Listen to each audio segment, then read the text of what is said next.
এইফালে চাওক গাইজ পুৰা একদম মানুহৰ ঘৰ পুৰা ডুবি গ'ল চাওক।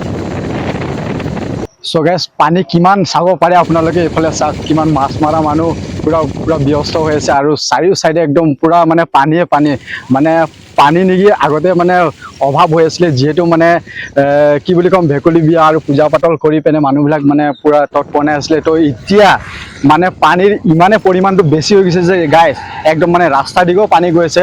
চ' গাইজ ইয়াত মানে যোৱাকালি ৰাস্তা দিকে অলপ পানী গৈছিলে, কিন্তু মানে এতিয়া পানীৰ পৰিমাণটো অকণমান মানে কম হৈ গৈছে।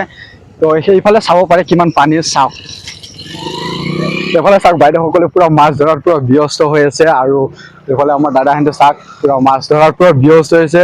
ইমানে পানী যে গাইজ কি ক'ম, পুৰা ইয়াত ইমান পানী আছে আৰু জেগাই জেগাইতো ইমানটোও হৈ যাব পাৰে, কাৰণ ইয়াত পথাৰ ন, যিহেতু মানে ৰাস্তা লেভেল হম বুলি হৈছিলে, কিন্তু যোনটো মানে অৰিজিনেল মানে ডকমকা অকণমান আগত দেনগাঁও তাততো ইমানে পানীৰ পৰিমাণ বেছি হৈছিলে যে কি ক'ম গাইজ।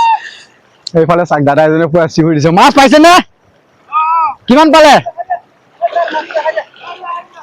তাত আছে ন? চ' গাইজ বহুত মানে মাছো পাই আছে। তো আৰু মই দেখাইছো আপোনালোকক বেক কেমেৰা। পুৰা একদম মানুহৰ ঘৰ পুৰা পানী বেয়া হৈ আছে মানে সাগৰ বুলিয়ে ক'ব পৰা যায়, এনেকুৱা চিষ্টেমৰ হৈ গৈ আছে। মানে নদী কি আৰু পথাৰ কি মানে পুৰা একদম লেভেল টাইপ হৈ গৈ আছে চাওক। আৰু মোৰ লগত আছে এইফালে আমাৰ বিন্দাছ ST ব্লগ আছে, আমি দুজনে মানে চাব আহিলোঁ বানপানী থকা দিনটো হয় আৰু চব চাইডে পুৰা চাওক গাইজ পুৰা একদম মানুহৰ ঘৰ পুৰা ডুবি গ'ল চাওক।